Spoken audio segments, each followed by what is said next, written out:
Hi, I'm Ron Jordan with Focus on Energy, and welcome to another episode of Building a Net Zero Ready Home. We're with Jackie.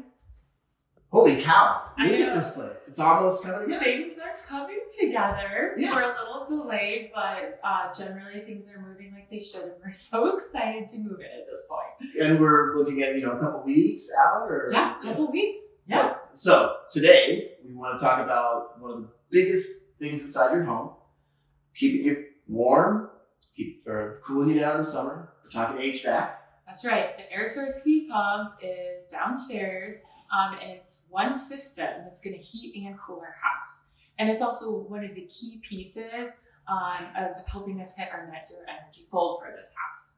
So I've invited the HVAC contractor, Alan McDade Jones, to talk to us about how an air source heat pump works and some of the other stuff we have downstairs too. All right, let's head downstairs. All right.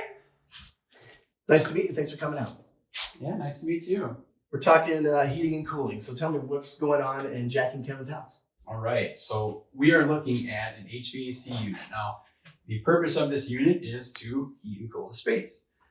You can do that with a few different methods, right? So a gas furnace is a familiar one, maybe all electric.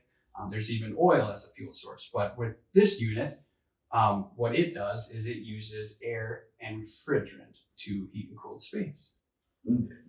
Meaning how? Yes, exactly. How is it using air? Can't just leave it at that. Right. So we use outdoor air, and we actually absorb heat from the outdoor So air. this is the air source heat pump that is being used. It's so okay. Yep, that's a very common term for it. So air source heat pump, and as the name implies, the source of the fuel that is used, or the energy used to heat and cool the home, is actually outdoor air. So believe it or not, whether the air surrounding that outdoor unit is 10 degrees, 20 degrees, 100 degrees, there's always a certain amount of heat content, and we basically pull that heat from the outdoor air into the refrigerant loop, and we run that refrigerant loop and transfer the heat into the indoor unit, and then you basically flip it around if it's heating or cooling. So refrigerant flows one way in heating season and flows the other way in cooling season. So either way, it runs into the indoor coil, and then the blower motor in this air handler unit will then blow across that either hot or cold coil, and then distribute heating and cooling throughout the home. Why or how did you know that this is what should be put in Jack and Kevin's house? Right. Yeah. Good question. So we have, well, the simple answer is we have three basic design manuals that HVAC contractors run through. The first design manual really deals with the heat load. So how much heat is the space losing? How much heat is the space bringing in? So depending on whether you're in heating or cooling, obviously, you're going to want to look at those load calculations. So that gives you a value, right? And then you kind of leave it at that with that one book. Then the second design phase would be equipment selection. And that's where we pair this unit's capacity, this unit's output, with that load calculation that we just determined. And then finally, once you have equipment paired with your load calculation, then you look at how can you get that heat throughout the home. So that would be your duct design, your airflow design, and things like that.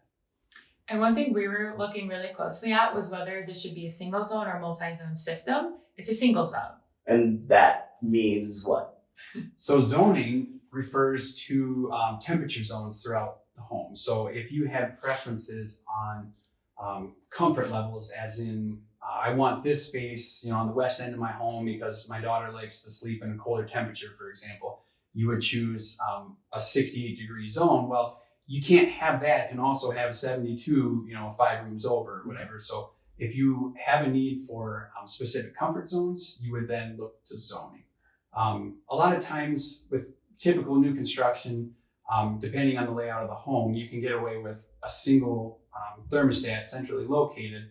And in general, the conditions of the home throughout are pretty consistent. However, if you were looking for something more or tightly controlled, you would then get into multi-zone. And this is where the smart thermostat would come into play then. Sure. Smart thermostat is kind of a loose term, but really the ability, it could be really any thermostat that could perform zoning. But the concept there is a temperature zone is controlled by a thermostat, and the thermostat controls valves or zones, zone dampers in the ductwork that says, hey, I need heating or I don't. So it'll open or close depending on what the thermostat is telling it for the temperature of the space. So, Jackie, is there anything different that would be like my house? Yeah, we looked at the design of the ductwork, and we had some conversation about that with Dave Jones, our builder. Right. So ductwork obviously is very closely paired to the equipment that you're connecting it to. So what we did is perform a calculation that says how much heat or cooling can this unit give us, and how much needs to get throughout the home, and then we size the ductwork accordingly. So it is tailor-made and matched with a specific piece of equipment. So in this case, the air source heat pump, we looked at the output values and then chose ductwork sizes that will efficiently get that air moved throughout the home. So we'll go through everything down here, but there's something hidden behind there. Yeah. I call it the robot with the arms. It's Okay. the energy recovery ventilator, the ERV, that Leland was talking to us about. All right, and so let's explain that again. Yeah. Sure. So ERVs, just like you said, are energy recovery ventilators. Now, the short of it is any home is going to get a little stuffy if everything's closed, all the windows are tight, tightly built home, right? So you need fresh air coming in. That needs to happen regardless. But what an energy recovery ventilator does, as opposed to just an open duct dumping straight into your home or into your ductwork, is it mixes air streams. Okay, so you have exhaust going out and then fresh air coming in, and those mix in a core. So you get good heat transfer there. Let's just say it's 0 degrees outside and you need to bring in outdoor air, which happens in Wisconsin.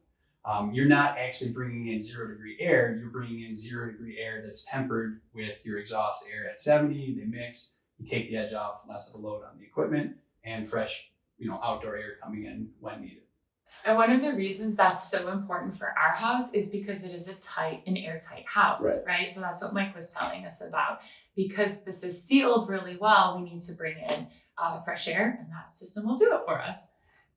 Okay, so one thing I've been trying to wrap my head around is how this system works with that system. Right. So luckily there are thermostats and manufacturers that have sort of figured that out. So the need is definitely there for ventilation and heating and cooling at the same time. And it's very likely that they're going to be different physical units. Yeah. So a thermostat is kind of the brains of that. Thermostats can control ventilation. And then there are also alternative options if you wanted a separate ventilation controller. But in this situation, we have one unit that can control ventilation and heating and cooling, and then it communicates wirelessly to a module linked to this furnace on the side of the furnace. It actually is a hub for receiving multiple inputs. So it can receive ventilation, it can receive heating and cooling commands through a thermostat, and the ability to do a few more if you were to add something. See, and that's what I remember. We will be able to control the two of them from one spot, which is going to be really convenient for us. Yeah, as far as the end user is concerned, you're basically using a thermostat. But then behind the scenes, there's some wires and links that connect. We hope you're enjoying this episode of Building a Net Zero Ready Home. It's a lot of information, so we decided to break this episode into 2 parts. Make sure that you head back to the playlist and watch part 2. Make sure you also subscribe, share these episodes, and head to focusonenergy.com to learn more about us.